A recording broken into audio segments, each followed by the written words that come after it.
রঞ্জিত, হ্যাঁ 5 লাখ টাকা চেকটা কবিতাকে দিয়ে ওকে বাড়ি পাঠাবার ব্যবস্থা কর। আচ্ছা ঠিক আছে। দাদু, চেকটা আমাকে দাও, আমি দিয়ে আসছি। যা।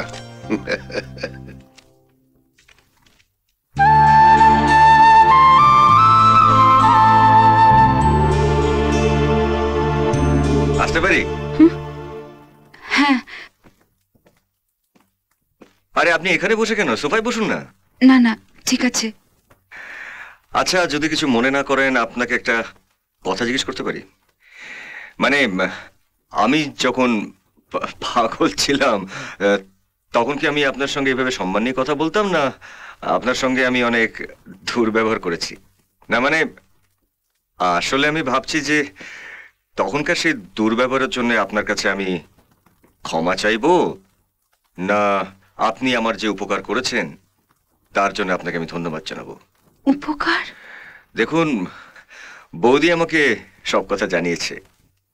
আমি জানি যে এই নিঃস্বার্থ উপকারের ঋণ শোধ করার মতো নয়, তবু আমাদের সবার তরফ থেকে আপনার জন্য একটা ছোট্ট উপহার। নিন, ধরুন। দেখুন, এর পরেও যদি আপনার কোনো অসুবিধা হয়, আপনার কোনো কিছুর প্রয়োজন হয়, আপনি আমাকে বলবেন, আমি তো আছি। কি হলো? আচ্ছা রাজাবাবু, আপনার তখনকার কোনো কথা মনে নেই? না, আসলে মানে আপনি যদি আমাকে কিছু মনে করিয়ে দেন হয়তো মনে পড়তে পারে। আমি আচ্ছা, যেদিন আপনি আমাকে প্রথম দেখলেন, হ্যাঁ সেদিন আমি কি করছিলাম? হ্যাঁ, সেদিন আপনি এখানে একটা স্টেজ বানিয়ে তার উপরে আপনি দাঁড়িয়ে একটা মাইক্রোফোন নিয়ে কখনো অঞ্জনদা কখনো সুমনদার গান গাইছিলেন, আর আমি ওইখানে লুকিয়ে দাঁড়িয়ে আপনার কাণ্ড দেখছিলাম। আর আপনি যখন নিজের গান গাইতে শুরু করলেন তখন আমি আর হাসি সামলাতে পারিনি, আর এখানে এসে আপনি আমার হাত ধরে ফেললেন। ভয়ে আমার প্রাণ যায় যায়। তারপর আমি কোনো রকমের হাতটা ছাড়িয়ে ওই দিকে আমার রুমে পালিয়ে যাই। তারপর হ্যাঁ, তারপর আমি আপনার গান শুনতে পাই। হাজার কবিতা বেকার সবিতা। তার কথা কেউ বলে না। হ্যাঁ হ্যাঁ, আপনার মনে পড়ে গেছে? আরে না না, এটা আমার একটা খুব প্রিয় গান।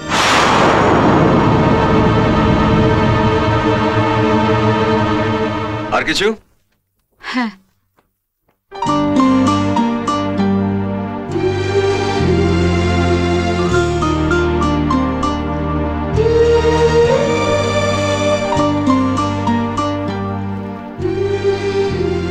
এটা চিনতে পারছেন?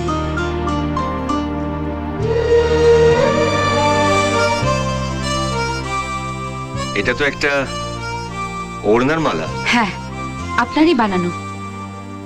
একদিন আপনি আমার ওড়না কেড়ে নিয়েছিলেন, আর সেটা দিয়ে এই মালাটা বানিয়ে আমার গলায় পরিয়ে দিয়েছিলেন। আর সেই দিন থেকে আপনি আমাকে নিজের বউ ভাবতে শুরু করেন। কিছু মনে পড়ছে?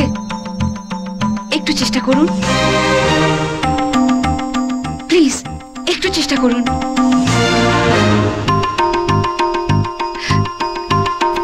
কিছু মনে পড়লো? একটু ভাবুন।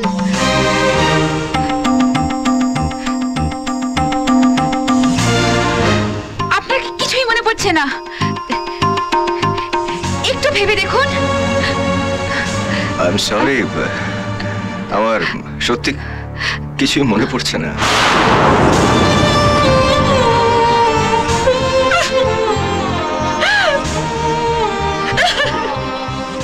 শুনুন প্লিজ, আপনি কবিতা, কি হয়েছে? কাঁদছিস কেন? কি হয়েছে? ও কাঁদছে কেন? বৌদি, আমি তো কিছু বুঝতে পারছি না। মানে উনি আমাকে কিছু একটা মনে করাবার চেষ্টা করছেন, কিন্তু আমি তো। ঠিক আছে, আমি দেখছি, তুমি যাও।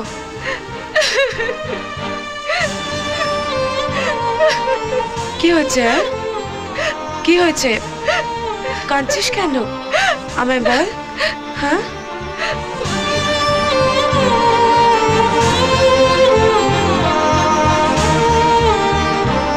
বৌদি, বৌদি আমাকে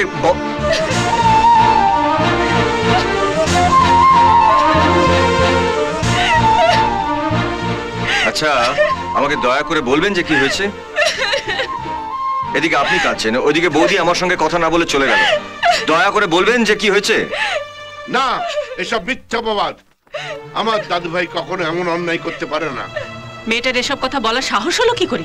ও যে একটা বাজারি মেয়ে সেটা আজও প্রমাণ করে তবে ছাড়লো। বাবা, আমি কিন্তু তোমাদেরকে আগেই বলেছিলাম যে এই ধরনের মেয়েরা বিষের থেকেও বিষাক্ত হয়। সেদিন তোমরা আমার কথা শুনোনি, এখন খেলা সামলাও। আর আমি কি জানতাম যে ও আমাদের বিশ্বাসের সুযোগ নিয়ে আমাদের মান সম্মান নিয়ে এভাবে ছেলেখেলা করবে? আসলে দাদু ভাইয়ের প্রতি স্নেহ আমাকে অন্ধ করে দিয়েছিল। আজ বুঝতে পারছি এবারের বউ হবার অভিসন্ধি নিয়েই ও এখানে এসেছিল। ঠিক তাই, যাকেও আমাদের বংশের বলে দাবি করছে সেই পাপ আসলে বিক্রমের। না, সব মিথ্যে কথা। আপনারা আপনারা ভুল ভাবছেন। আমি ভগবানের দিব্যি খেয়ে বলছি, এই সন্তান আপনাদেরই বংশধর। রাজা বাবু, অন্তত তুমি আমাকে বিশ্বাস করো। আমি তোমাকে মিথ্যে কথা বলতে পারি না। এই সন্তান তোমার রাজা বাবু। দয়া করে রাজা বাবু আমাকে বিশ্বাস করো। বিশ্বাস করো রাজা বাবু। রাজা বাবু আমার উপরে দয়া করো। রাজা বাবু, আমাকে বাড়ি থেকে তাড়িয়ে দিও না। আমি বাড়ির এক কোণে তোমার দাসী হয়ে থাকবো। রাজা বাবু, চলো। না, শোনো দিদি, তুমি তো সব জানো দিদি। চলো। আমাকে বোঝাও দিদি। বেরিয়ে যাও। ছাড়ো। না, মা, আপনি না মা, আমার জন্য না হোক, আমার নিষ্পাপ সন্তানের জন্য আমাকে থাকতে দিন মা। ছেড়ে দাও। বেরিয়ে যাও। চলো বাবু, তাড়াবেন না আমাকে বাড়ি থেকে। চলো। আমার কেউ নেই। চলো তুমি। কেউ নেই। বেরিয়ে যাও এই বাড়ি থেকে, বেরিয়ে যাও তুমি। রাজা বাবু, আমাকে বাড়ি থেকে তাড়াবেন না। রাজা বাবু।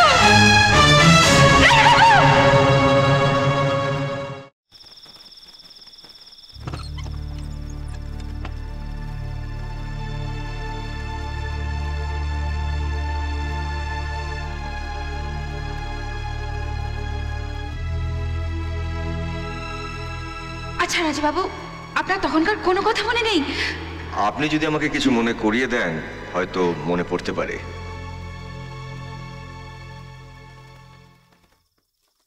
এটা চিনতে পারছেন? এটা তো একটা ওড়নার মালা। একদিন আপনি আমার ওড়না কেড়ে নিয়েছিলেন, আর সেটা দিয়ে এই মালাটা বানিয়ে আমার গলায় পরিয়ে দিয়েছিলেন। আর সেই দিন থেকে আপনি আমাকে নিজের বউ ভাবতে শুরু করেন। আমি ভগবানের দিব্যি খেয়ে বলছি, এই সন্তান আপনাদেরই বংশধর। রাজা বাবু, অন্তত তুমি আমাকে বিশ্বাস করো। আমি তোমাকে মিথ্যে কথা বলতে পারি না। এই সন্তান তোমার। রাজা বাবু, আমার উপরে দয়া করে রাজা বাবু, আমাকে বাড়ি থেকে তাড়িয়ে দিও না। আমি বাড়ির এক কোণে তোমার দাসী হয়ে থাকবো। মা, আপনি না মা, আমার জন্য না হোক, আমার নিষ্পাপ সন্তানের জন্য আমাকে থাকতে দিন মা। চলো বাবু, তাড়াবেন না আমাকে বাড়ি থেকে। আমার কেউ নেই। দয়া করুন আমাকে। রাজা বাবু, আমাকে বাড়ি থেকে তাড়াবেন না। রাজা বাবু।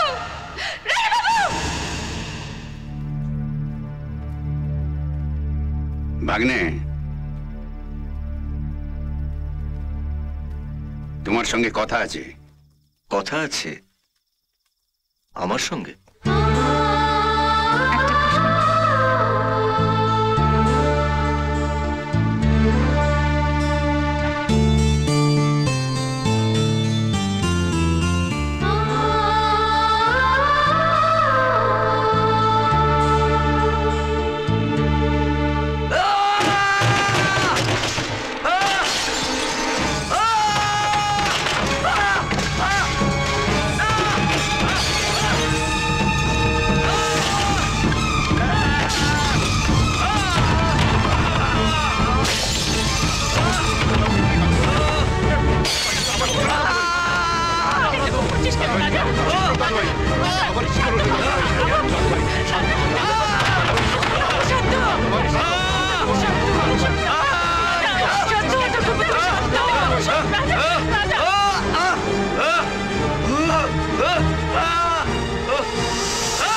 চল চল চল চল চল ভেতরে, চল ভেতরে।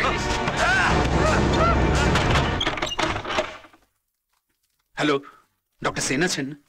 থাক রঞ্জিত, ডাক্তার ডেকে কোনো লাভ নেই। তার মানে রাজার এখন ডাক্তারের চেয়ে ওষুধের খুব প্রয়োজন। ওষুধ? হ্যাঁ, যাকে তোমরা বাতিল ওষুধের মধ্যে ছুঁয়ে ফেলে দিয়েছো। তুমি কার কথা বলছো? কবিতা। কবিতা? হ্যাঁ। ওই বদমাস মেয়েটা যে বাড়ির বউ হবার চক্রান্ত করেছিল? না সাবিত্রী, কোনো চক্রান্ত সে করেনি, বরং তোমরা যেটা চেয়েছিলে সে সেইটাই করেছে। রাজার মনে পূজার জায়গা নিয়েছে সে। এখন আর মন জুড়ে শুধুই কবিতা।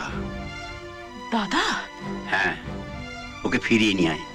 আর দেরি করিস না সাবিত্রী, এটা মিথ্যা জেদের সময় নয়। একমাত্র কবিতাই পারে রাজাকে ভালো করে তুলতে।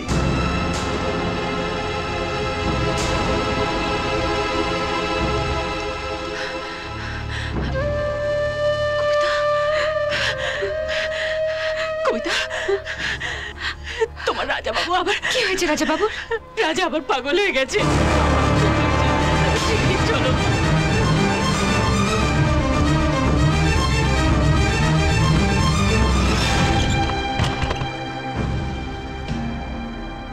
রাজা বাবু,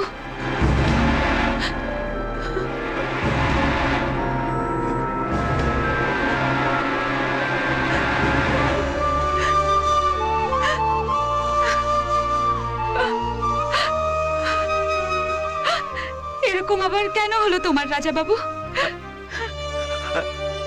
কেন কেন তুমি আমাকে ছেড়ে চলে গেছিলে? বলো, তুমি কেন আমাকে ছেড়ে চলে গেছিলে? তুমি না বলেছিলে আমাকে ছেড়ে কোথাও যাবে না? তুমি জানো না যে আমি তোমাকে ছেড়ে বাঁচতে পারি না? আমাকে ছেড়ে কেন চলে গেছিলে? না রাজা বাবু, আমি তোমাকে আর কখনো একা ফেলে যাব না। আমি জানি তুমি চলে যাবে, ওরা তোমাকে তাড়িয়ে দেবে, না আমাকে পাগলা গারদে পাঠিয়ে দেবে। রাজা বাবু, আমি তোমাকে পাগলা কারাতে পাঠাতে দেব না রাজা বাবু। তুমি তুমি আমার সঙ্গে যাবে। তোমার সঙ্গে যাবে? আমার সঙ্গে যাবে।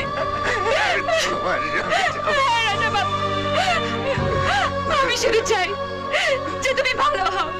আমি তোমায় ভালো দেখতে চাই, আর কিচ্ছু না, আর কিচ্ছু না। চলো।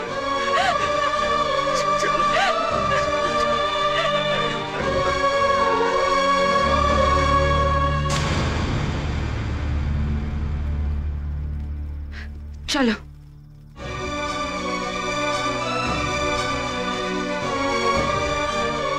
মা,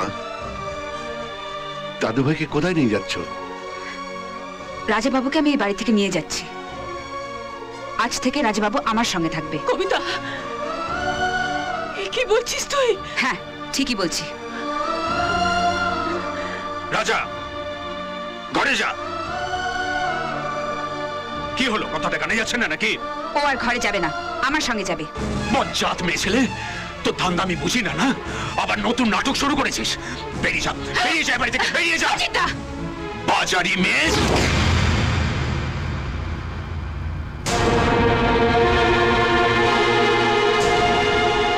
বাস দাদা, বাস, অনেক হয়েছে।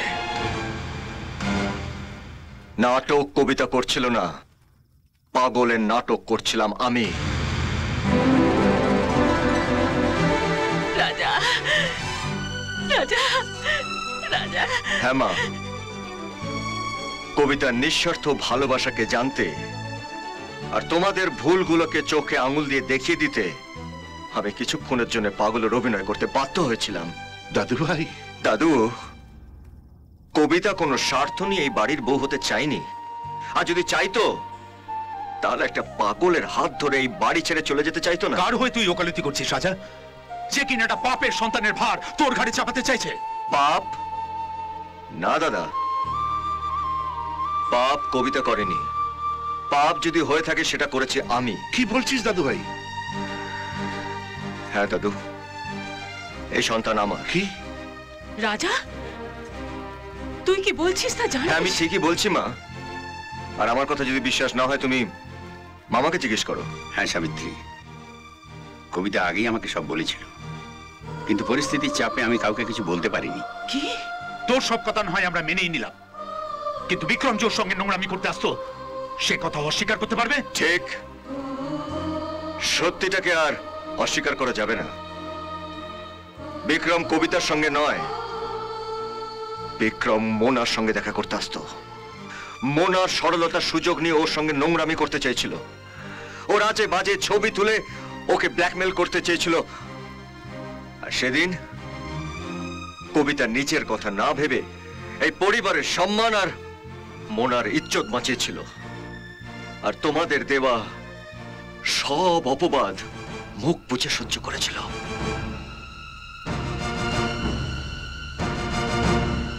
মোনা, আমি সব ঠিক বলছি? হ্যাঁ, কাকা যা বলছে সব সত্যি। মোনা, কাকিমা সেদিন না বাঁচালে আমি হয়তো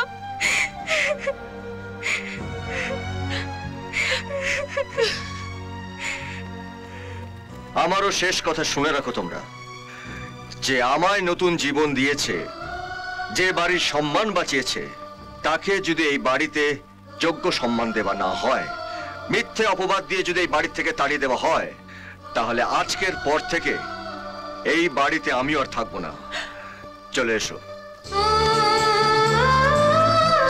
রাজা, দাদু ভাই, দাঁড়াও মা কবিতা।